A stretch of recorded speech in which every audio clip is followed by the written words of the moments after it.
मित्रों, महाभारत में कुछ पात्र ऐसे थे जो भीम की तरह ही बहुत ही बलशाली थे। उन्हीं में से एक थे दुर्योधन के पिता धृतराष्ट्र। वे अंधे थे, लेकिन वे बहुत शक्तिशाली भी थे। महाभारत के अनुसार धृतराष्ट्र में 10,000 हाथियों का बल था, यानी वे भीम से भी ज्यादा बलवान थे। इसका प्रमाण महाभारत के युद्ध के बाद मिलता है। युद्ध में जब पांडवों ने दुर्योधन और पूरी कौरव सेना का अंत कर दिया, तो धृतराष्ट्र पुत्र शोक में बहुत दुखी थे। भीम ने धृतराष्ट्र के प्रिय पुत्र दुर्योधन और दुशासन को बड़ी निर्दयता से मार डाला था। इस कारण धृतराष्ट्र भीम को भी मार डालना चाहते थे। जब युद्ध समाप्त हो गया तो श्री कृष्ण के साथ युधिष्ठिर, भीम, अर्जुन, नकुल और सहदेव महाराज धृतराष्ट्र से मिलने पहुंचे। तब धृतराष्ट्र ने उस दिन अपना बल दिखाया था। अगर उस दिन भगवान श्री कृष्ण नहीं होते तो भीम की मृत्यु निश्चित थी। आखिर कैसे भगवान श्री कृष्ण ने भीम को धृतराष्ट्र के बल से बचाया? जानने के लिए वीडियो को अंत तक जरूर देखें। अगर वीडियो पसंद आए तो वीडियो को लाइक, साथ ही चैनल को सब्सक्राइब करना न भूलें। महाभारत का युद्ध समाप्त हो चुका था।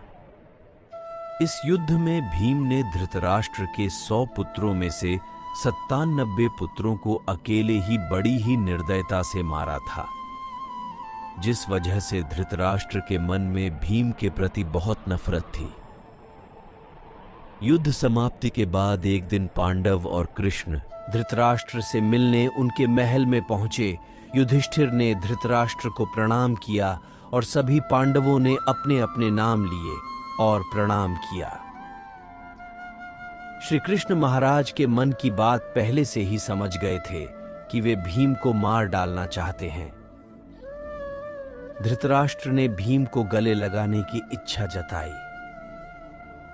धृतराष्ट्र ने भीम से कहा, पुत्र, मैं तुम्हें गले लगाना चाहता हूं। इस पर भीम तुरंत ही धृतराष्ट्र से गले मिलने के लिए आगे बढ़े, परंतु भगवान श्री कृष्ण ने भीम को इशारे से रोक दिया और भीम के स्थान पर भीम की लोहे की मूर्ति आगे बढ़ाने को कहा। धृतराष्ट्र बहुत शक्तिशाली थे। उन्होंने क्रोध में आकर लोहे से बनी भीम की मूर्ति को दोनों हाथों से दबोच लिया और मूर्ति के टुकड़े टुकड़े कर दिए। मूर्ति तोड़ने की वजह से उनके मुंह से भी खून निकलने लगा और वे जमीन पर गिर गए। कुछ ही देर में उनका क्रोध शांत हुआ तो उन्हें लगा कि भीम मर गया है, तो वे रोने लगे।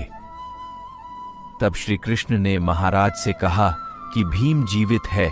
आपने जिसे तोड़ा है वह तो भीम के आकार की मूर्ति थी। इस प्रकार भगवान श्री कृष्ण ने भीम के प्राण बचा लिए, नहीं तो धृतराष्ट्र अपने 10,000 हाथियों के बल से भीम को मार ही डालते। महाभारत की इस कथा से पता चलता है कि धृतराष्ट्र कितने शक्तिशाली थे।